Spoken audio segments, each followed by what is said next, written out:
Vamos lá, gente. Primeiro tema aqui, então, para falar de uma questão importante que acabou ficando soterrada pelas polêmicas da última semana, especialmente essa questão aí do Pix, desse monitoramento, e são questões que eu já trouxe aqui um pouco, essa questão do Pix eu já trouxe aqui antes e tudo, e esse outro assunto aqui, ele não pode passar despercebido, porque é muito importante e é algo que a gente precisa colocar um olhar, jogar uma luz ali para poder conversar sobre esse assunto. Na semana passada, o governo ele vetou o projeto de lei 2687 de 2022, que tinha como objetivo equiparar a diabetes tipo 1, que é aquela que exige o uso constante de insulina devido à falha crônica de produção de insulina pelo pâncreas e tudo.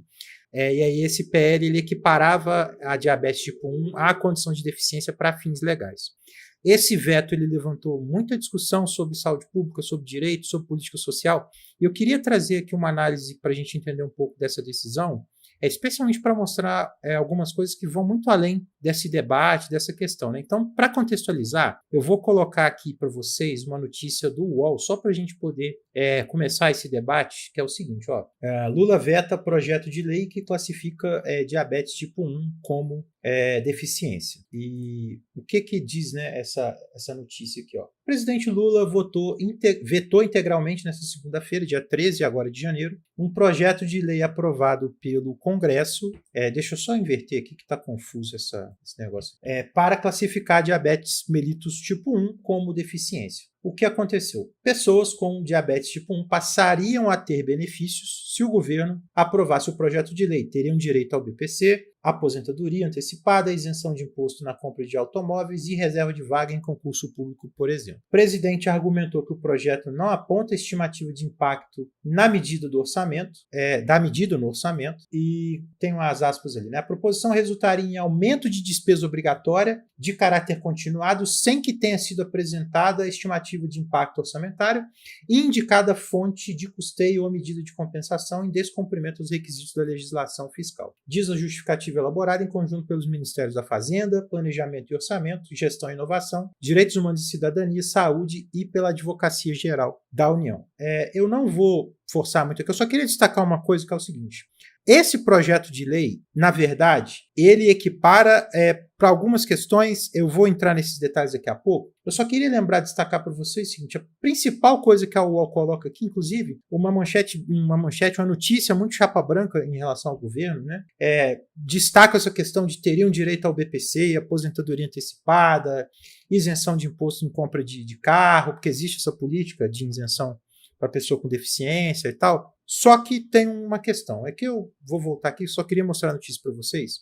A questão central aqui é você pensar essa questão da garantia de direito para pessoa com com diabetes tipo 1, especialmente em ambientes ali como escola e local de trabalho. Essa condição, ela exige cuidados específicos, como a administração ali regular de insulina, ajuste de rotina e muitas vezes um acompanhamento especial. E isso implica em faltas ocasionais ou necessidade de algumas flexibilizações ali no local de trabalho, na escola, já que a gente está lidando com uma das formas mais graves e perigosas, com a forma mais grave e perigosa de diabetes, né? E esse projeto de lei, ele visava justamente criar um arcabouço de proteção e inclusão para essas pessoas, garantindo um suporte necessário para cuidar da saúde sem comprometer a participação nesses ambientes que eu descrevi aqui.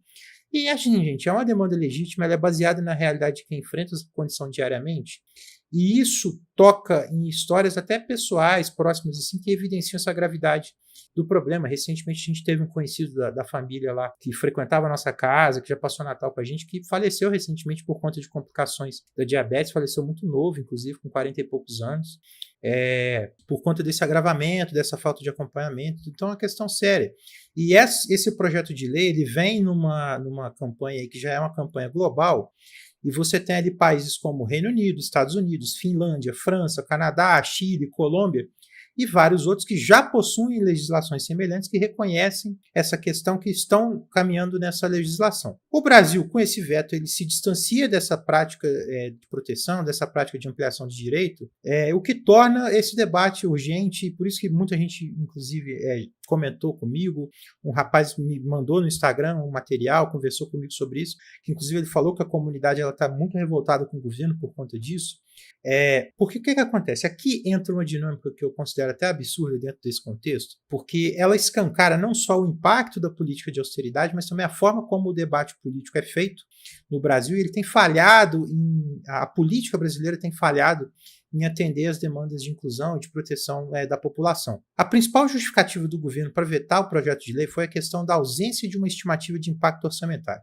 E isso já revela a crueldade da lógica da austeridade. Como eu já comentei em outros momentos, discutir austeridade significa discutir a retirada de suporte do Estado das pessoas pobres e das pessoas vulneráveis.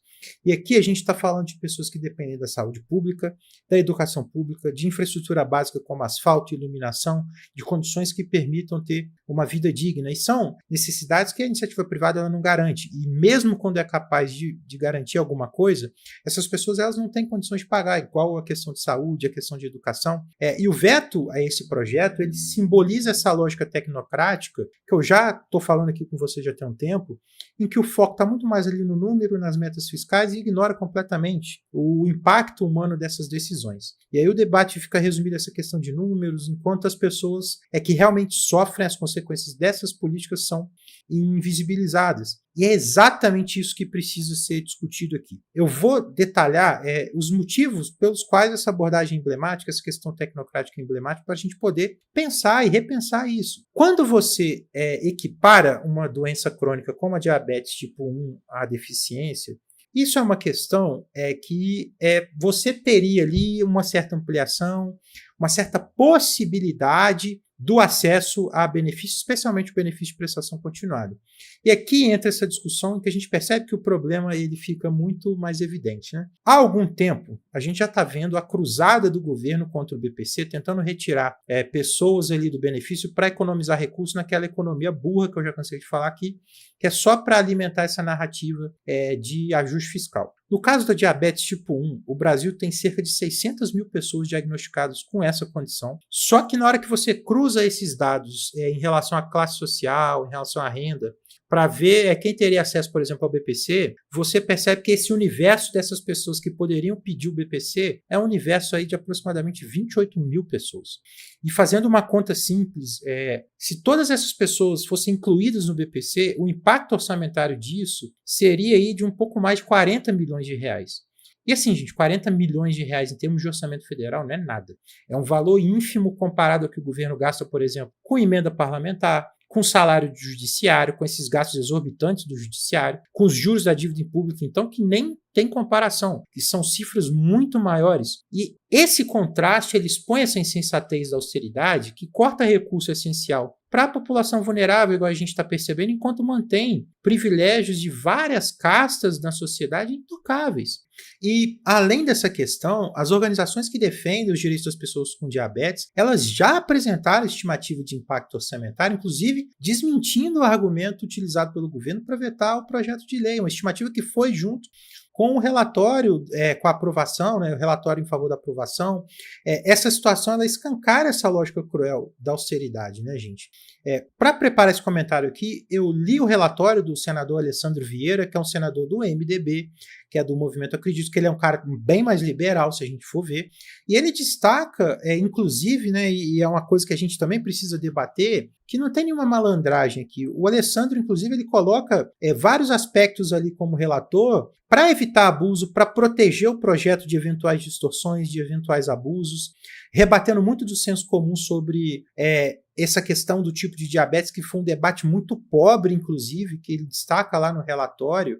Então, o PL, quando chegou no Senado, foram adicionadas medidas que condicionam o acesso ao benefício, ali, a benefício de prestação continuada, ou a ingresso no serviço público, a avaliações. Isso está condicionado. Então, essas avaliações determinariam se a pessoa está naquela condição de realmente poder fazer jus a esse direito, a esse benefício. E essa abordagem, ela impede que qualquer pessoa obtenha benefícios de forma indevida, mantendo o foco em quem realmente precisa, de forma similar ao que já acontece com o autismo. Embora o autismo seja equiparado ali à deficiência, é uma questão muito similar, inclusive, é necessário você passar por avaliações específicas, avaliação biopsicossocial, para você determinar o acesso a direitos ali como o BPC, como a reserva em concurso. Então, hoje, como que funciona essa legislação? Você tem um diagnóstico de autismo, você se inscreve num concurso e quer pleitear a vaga para pessoa com deficiência. Você precisa de uma avaliação para poder decidir se você vai fazer jus a essa vaga ou não. E essa ideia era aplicar esse mesmo modelo para essa discussão agora da diabetes. Então, assim, essa lógica ela foi ignorada pelo governo, que optou pelo veto com esse argumento aí de economia fiscal como um ponto mais importante. E aí isso não só evidencia uma política desumana, mas também cria um desgaste político desnecessário. Vetar um projeto com um impacto baixo desse, mas com a relevância social para esse grupo, para uma parcela da sociedade, para uma parcela de familiares ali que também estão envolvidos nessa questão, isso dificulta o governo até para construir apoio politicamente. E aí essa decisão, ela de novo entrega a munição na mão da oposição, especialmente na mão do bolsonarismo, que já explora esse veto da mesma forma que explorou a questão do BPC. E aí, ao insistir nessa obsessão quase religiosa com a austeridade, o governo ele facilita a vida dos adversários muito, assim. Ele reforça a rejeição de segmentos vulneráveis, ampliando a base de apoio da própria oposição bolsonarista. E esse tipo de desgaste é desnecessário, ele mina a confiança nas políticas públicas do governo, ele compromete diálogo ali com setores da sociedade que dependem de uma certa proteção maior. E, é óbvio que o acúmulo dessas coisas vai cobrar um preço no futuro e parece que o governo simplesmente está ignorando.